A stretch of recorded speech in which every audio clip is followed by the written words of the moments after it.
Then, like a good teacher, he took me outside the city unto a place which was 6 miles distant, and wherein there was restful solitude. And he handed me over unto an anchorite whose name was Dorotheos, and whose life was one of spiritual excellence, and who had lived in a cave for 60 years. And he commanded me to live with him, and to lead a life of self-denial with him for a period of 3 years, so that the passions of the flesh might leave me. For the blessed Isidore knew that blessed old man, and he knew that his life was stern and severe, and he admonished me, saying, When thou hast completed this period of 3 years, return unto me for the remainder of the doctrine of spiritual knowledge. But I was unable to fulfill these 3 years with him, on account of a severe illness into which I fell.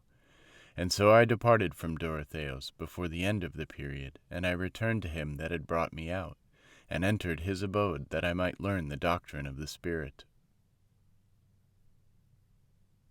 Now the life of Dorotheos was one of exceedingly hard toil, and the manner thereof was severe, and his food was meagre and wretched, for he lived on dry bread. And he used to go round about in the desert by the side of the sea the whole day long in the heat of the noonday sun, and collect stones with which he built cells, which he used to give unto the brethren who were unable to build cells for themselves. And he used to finish 1 cell each year. One day I said unto the holy man, Father, why workest thou thus in thine old age? For thou wilt kill thy body in all this heat. And he said unto me, I kill it lest it should kill me.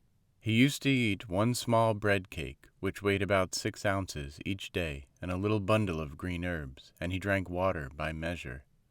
What then, I know not. As God is my witness, I never saw this man stretch out his legs and lie down as men are wont to do.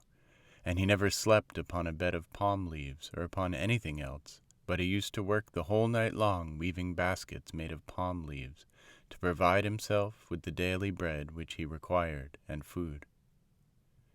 Now I imagined at first that he used to work in this manner because I was present, and then I thought, peradventure it is only for my sake, and to show me how to perform such severe labors, that he doeth this. So I made enquiries of many of those who had been his disciples, and who were then living by themselves, and were emulating his spiritual excellencies. And I also asked others of his disciples, who were living by his side, if in very truth he always labored in this wise. And they said unto me, He hath held to this practice from his youth up, and he hath never been in the habit of sleeping according to what is right.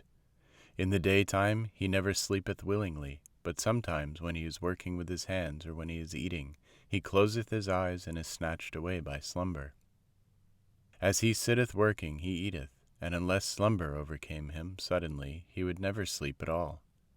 Many and many a time he is overcome by slumber while he is eating, and the morsel of bread falleth out of his mouth, because he is overcome by drowsiness.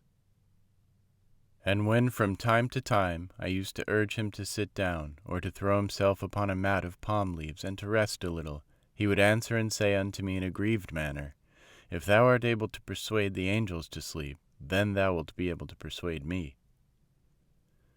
One day, towards the 9th hour, Dorotheos sent me to the fountain from which he drank water, to fetch him some water, so that he might eat his meal, for he used to eat about this time. And when I had gone there, I chanced to see a viper going down the well. And because of my fear I was unable to fill the pitcher with water, and I went back to him and said unto him, O Father, we shall die, for I have seen a viper going down into the water. Now when he heard these words, he laughed reverently, and constrained himself. And he lifted up his face, and looked at me not a little time, and he shook his head, and said unto me, If it were to happen that Satan had the power to show thee in every fountain an asp, or again to cast into them vipers, or serpents, or tortoises, or any other kind of venomous reptiles, wouldst thou be able to do without drinking water entirely?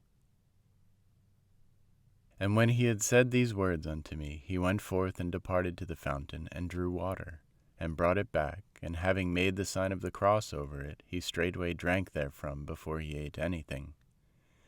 And he constrained me to drink, and said unto me, Where the seal or sign of the cross is, the wickedness of Satan hath no power to do harm. And this blessed man Isidore, the overseer of the hospital in Alexandria, related unto me the following story, which is worthy of record. And he heard it from the blessed Anthony, where he lived with him in the desert in the days of Emperor Maximinus, the prosecutor.